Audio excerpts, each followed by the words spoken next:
Hey guys, welcome to my 6th devlog of the series. It has been quite slow because I have had quite a few things to take care of this recently, but that's not to say I haven't had any additions to the game.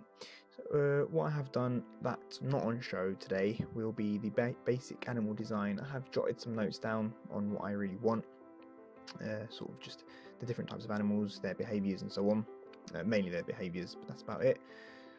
And I will be showing you light maps, as you can see in the back, with our night and sunrise, which is coming up now. Sort of system day and night cycle. It's not really complete, it's just a basic foundation of it first, and also enterable buildings.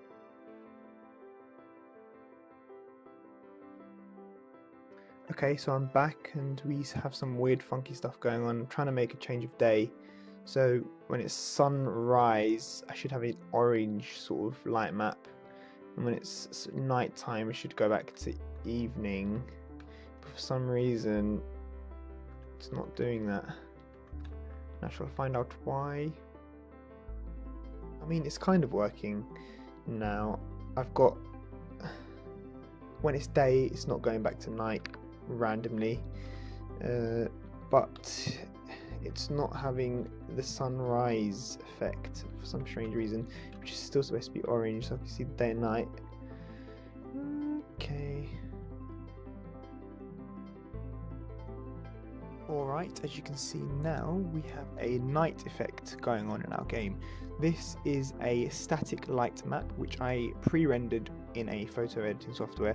I created the dark sort of colour, I set an opacity to it, dark blue colour, set an opacity to it, and I created this light filter around that certain building. So all of the light effects are now pre-rendered. They're not dynamic, they don't happen on the fly, they are pre-rendered in a external texture, as you can see, which I'll show you now. As you can see, this is my pre-rendered light map. That area is the light where the building is. I had sort of onion layers, so behind this I can see my actual map that I had, and once I had that, I was able to place the lights where I wanted them, which was just this building one. These are obviously not the most dynamic, as they don't constantly change. I will have dynamic light sources at some point. I will need some, but this is just the first step for me. This is the basics, just learning how light maps work within 2D games and so on. These will need to change. The transitions between them are not exactly the best, as you'll soon see. There is a bug going on. I need to really work what that is out. But I do have a sunrise light map. This will change any moment once it hits sunrise. There we go. That transition doesn't look too bad, but the opacity sort of disappears really quickly, quicker than I expect. And there we go, there's the bug. I don't really know why that's happening. It goes saturated. I will find out why, then I have to fix that. But that's what we have so far. So we're back and we currently have enterable buildings. So what this is that we have another map, another TMX map, which will be loaded once the player sets off a trigger. This trigger will be this house right here. Once he enters this zone, then the player will be transported to this map. So the map will be rendered on screen instead of the map that he's currently on. Right, so far it's in the very basic stages of it. I've just simply made the player enter the building. As you can see, as soon as my player's collision enters the collision area, then he's now in the new map.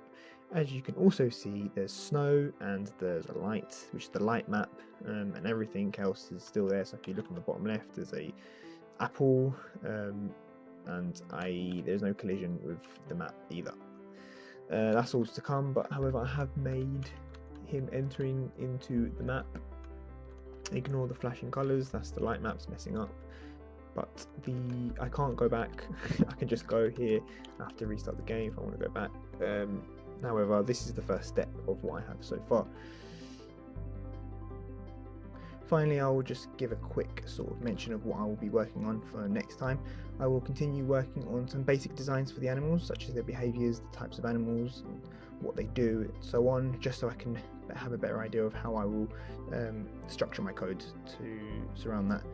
I will improve the enterable buildings, so particle effects, collision, all of that stuff. It just won't be as much of a mess as it was this time.